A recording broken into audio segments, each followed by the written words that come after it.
प्यारे बच्चों, आप सभी का अभिनंदन। आइए SSC MTS GS research question की श्रृंखला को आगे बढ़ाते हैं। देखिए, आजाद हिंद फौज भारतीय राष्ट्रीय सेना का गठन 1942 में रास बिहारी बोस ने सिंगापुर के पतन के बाद जापानी सहायता से समर्थन लिया था। 21 अक्टूबर 1943 को सुभाष चंद्र बोस ने इसे पुनर्जीवित किया। तो पहला प्रश्न आपका है कि आजाद हिंद फौज भारतीय राष्ट्रीय सेना का एक गठन है जिसकी शुरुआत क्या हुई थी? 1942 में रास बिहारी बोस ने किया था। ठीक, कहाँ पे?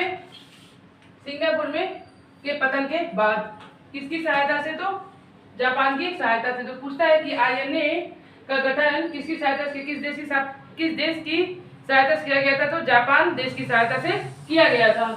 21 अक्टूबर 1943 को सुभाष चंद्र बोस ने इसे पुनर्जीवित किया। तो पूछता है कि आईएनए का गठन कब हुआ था? तो 21 अक्टूबर 1943 को किसके माध्यम से? सुभाष चंद्र बोस जी के माध्यम से पुनः इसे जीवित किया गया था। नेक्स्ट देखिए, गोदावरी नदी का उद्गम कहाँ से हुआ है? तो ये पूछता है गोदावरी नदी का उद्गम नासिक के त्र्यंबकम से हुआ है। यह बंगाल की खाड़ी में गिरती है और यह भारत की दूसरी सबसे बड़ी नदी है। तो यहाँ से प्रश्न है कि पहला, गोदावरी नदी का उद्गम कहाँ से होता है? तो नासिक के त्र्यंबकम से हुआ है और यह बंगाल कहाँ गिरती है? बंगाल की खाड़ी में गिरती है। यह भारत की दूसरी सबसे बड़ी नदी है। भारत की सबसे बड़ी पहली नदी कौन सी है? गंगा है, जिसकी अपवातन काफी बड़ी है। तो आप जान लीजिए पहली सबसे बड़ी नदी भारत की कौन सी है? पहली सबसे बड़ी नदी गंगा है। ठीक है, भारत की सबसे बड़ी पहली नदी कौन सी है? गंगा है। नेक्स्ट देखिए, रुक्मणी देवी अरुणेल को 3 अप्रैल 1952 को पहली महिला राज्यसभा के सदस्य के रूप में नामित किया गया था। तो पूछता है कि पहली बात तो ये पूछेगा कि पहली बार राज्यसभा गठन कब हुआ था? 3 अप्रैल 1952 को। इसकी राज्यसभा सदस्य पहली महिला कौन थी? तो रुक्मणी देवी अरुणेल। ये पूछा आप लोग को और ये पूछेगा। नेक्स्ट देख लीजिए, भूटान की राजधानी थिम्पू है। पुनाखा भूटान की प्राचीन राजधानी है। भूटान की मुद्रा न्यूगट्रम है। तो आप पहला देखेंगे भूटान की राजधानी क्या है? थिम्पू। आप में राजधानी मुद्रा पूछा जाता है, इसे ध्यान रखिएगा। और इस भूटान की प्राचीन राजधानी क्या है? तो पुनाखा। पूछता है कि भूटान की प्राचीन राजधानी क्या है? तो पुनाखा। फिर इसकी क्या है? मुद्रा। भूटान की मुद्रा क्या है? न्यूगट्रम। याद रखिएगा। पित्त एक शारीरिक जलीय घोल है जो यकृत द्वारा निर्मित और स्रावित होता है। इनमें मुख्य रूप से पित्त, लवण, फास्फोलिपिड, कोलेस्ट्रॉल, बिलिरुबिन, इलेक्ट्रोलाइट्स और जल होते हैं। पित्त रस वसा के पाचन में भाग लेते हैं। तो पहला देख लीजिए कि पित्त का निर्माण कहाँ होता है? तो यकृत में। यकृत को लीवर भी कहते हैं, इंग्लिश में लीवर। कभी कभी लीवर को हिंदी में ही लीवर लिख किया जाता है।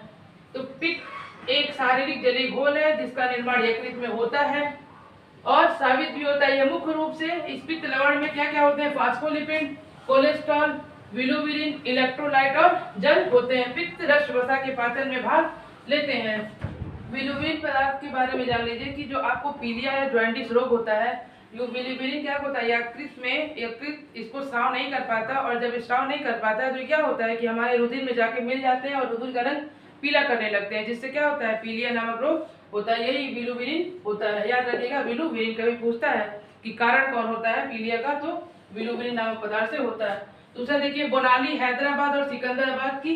तो ये पहले यहाँ से देखिए कि जो बोनाली है वो किस शहर में मनाया जाता है? तो हैदराबाद में मनाया जाता है।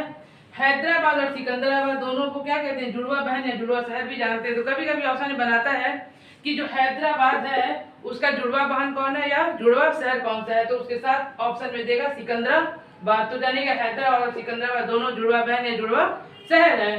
नेक्स्ट देखिए, समुद्री जल के ऊपर उठे हुए सैली तट को क्या कहते हैं? समुद्र बिहू। आप लोग में कभी कभी डायरेक्ट डिफिनेशन भी पूछ लेता है इसमें, या फिर यूपी पुलिस वाले एग्जाम में भी पूछा है कि क्या है। तो आप जाने कि समुद्री जल के ऊपर जो उठते हुए सैली तट है उसी को क्या कहते हैं? समुद्र बिहू कहते हैं। फिर नेक्स्ट देख लीजिए, मैथोनिक अम्ल। चींटी के डंक काटने में क्या होता है? मेरे शरीर में जहाँ ये काटते हैं वहां खुजलाहट होती है और चुनचुनाहट सा होता है, चलन टाइप का। तो उसका कारण क्या है? मैथोनिक अम्ल है। आप इसको सूत्र भी याद रखिएगा, HCOH इसका सूत्र होता है। और कभी कभी डायरेक्ट फॉर्मूला भी पूछ लेता है, याद रखिएगा। मैथोनिक अम्ल चींटी के डंक काटने में पाया जाता है।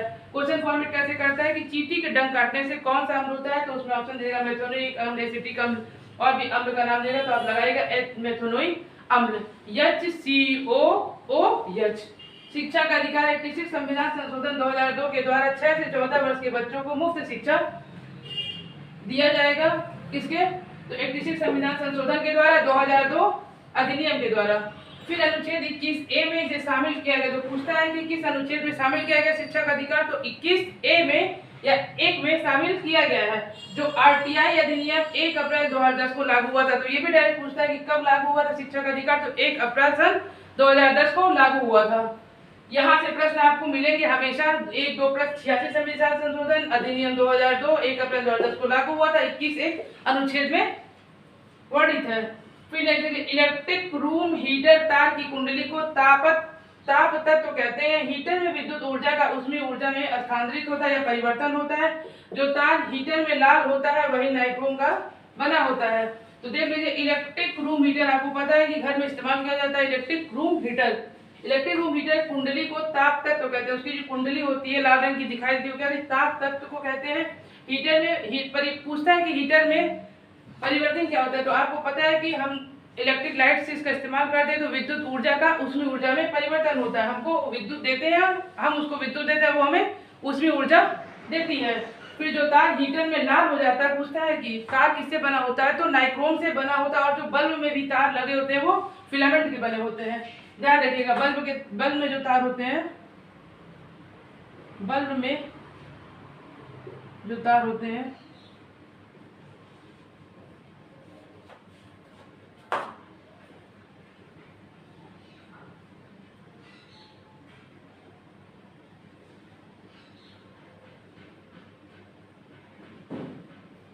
टंगस्टन के बने होते हैं। ठीक है। फिर देख लीजिएगा, ब्रह्मपुरेश्वर मंदिर तमिलनाडु में। पूछता है कि तमिलनाडु में ये कौन सा मंदिर है? ब्रह्मपुरेश्वर मंदिर आप लोगों में पूछा जाता है। Waiting for A visa VR Ambedkar की आत्मकथा, इसमें अस्पृश्यता के साथ अपने अनुभव से संबंधित बातें लिखी गई हैं। तो पहला आप याद रखिएगा, वेटिंग फॉर ए वीजा किसकी है? तो ये आपकी है VR अम्बेडकर। किससे संबंधित है? तो इनकी आत्मकथा है। और ये अस्पृश्यता मतलब छुआछूत, अस्पृश्यता मतलब छुआछूत से संबंधित जो आर्टिकल 17 में है, याद रखिएगा। अस्पृश्यता के साथ अपने अनुभव से संबंधित बातें इसमें लिखी गई हैं। जो सोसाइटी में छुआछूत की बातें होती थी, सारी बातों की व्याख्या इसमें किया गया है। किस किताब में? Waiting for A visa. Pakistan के सिंध प्रांत के मोहनजोदड़ो मृतकों का टीला में स्नानागार गेट पर कभी कभी ऐसे ग्रेट बात हिंदी में लिख के आ जाएगा। अन्नागार, पानी का टैंक आदि प्राप्त हुआ मोहनजोदड़ो की खोज राखाल दास बनर्जी के द्वारा किया गया। ध्यान रखिएगा, पाकिस्तान के सिंध प्रांत के मोहनजोदड़ो, ये पूछता है कि मोहनजोदड़ो कहाँ है? तो पाकिस्तान के सिंध प्रांत में। दूसरा, सिंध प्रांत के मोहनजोदड़ो मृतकों का टीला में स्नानागार, गेट बाथ, अन्नागार, पानी का टैंक आदि प्राप्त होता है मोहनजोदड़ो की खोज राखाल दास बनर्जी के द्वारा किया गया है। पहला है कि पाकिस्तान कहाँ है? तो सिंध प्रांत के मोहनजोदड़ो में है। मोहनजोदड़ो का अर्थ होता है मृतकों का टीला। दूसरा है कि इस स्नानागार, जिसको ग्रेट बाथ, अन्नागार, पानी का टैंक कहाँ मिला है? तो मोहनजोदड़ो में। जिसने भी स्नान से संबंधित होगा, स्नानागार हो गया, अन्नागार हो गया, पानी का टैंक हो गया, कहाँ मिले हैं? मोहनजोदड़ो में। फिर पूछता है कि मोहनजोदड़ो की खोज किसने की है? तो राखाल दास बनर्जी के द्वारा खोज किया गया है, राखाल दास बनर्जी। और हड़प्पा की खोज यही देख लीजिएगा किसके द्वारा किया गया है? हड़प्पा की खोज किसके? दयाराम साहनी ने किया है, दयाराम साहनी के द्वारा किया गया है। तो दोनों पूछता है, इसलिए आप इसको याद रखेंगे। फिर हम आपसे कहेंगे कि ये MTS के लिए तो दिया ही जा रहा है GS का रिसर्च क्वेश्चन, बट आपको किसी भी वनडे एग्जाम के लिए आप इस क्वेश्चन को देख सकते हैं। वहां से आपको क्वेश्चन, यहाँ से आपको सारे क्वेश्चन वनडे एग्जाम के लिए मिलेगा। ये पर्टिकुलर MTS की ही क्लासेस है, लेकिन आपको वनडे एग्जाम, सभी वनडे एग्जाम के लिए आप इसको पढ़ सकते हैं। ठीक है, आप सभी को धन्यवाद।